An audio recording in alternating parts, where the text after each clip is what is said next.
Ready to hike the Inca Trail, but unsure which tour company is right for you? Let's take a look at the most important considerations before making your choice. Local experience and expertise. First of all, look for a company with strong local roots and guides who truly know the trail. Their knowledge adds depth to the journey, keeps you safe, and makes the adventure feel more authentic. AB Expeditions are a great example, who are locally based and use expert local tour guides.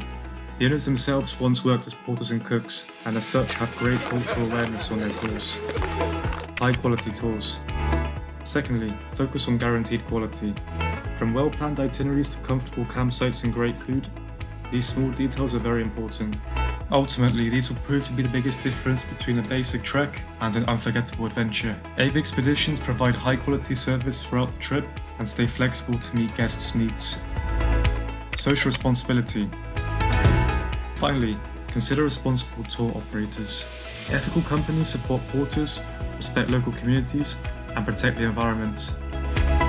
AB Expeditions put this at the heart of every tour by providing high-quality gear for porters and paying fair wages.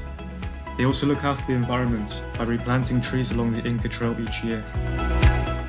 So when choosing your Inca Trail operator, remember local expertise, high-quality tours, and social responsibility. Read our full guide below for more advice.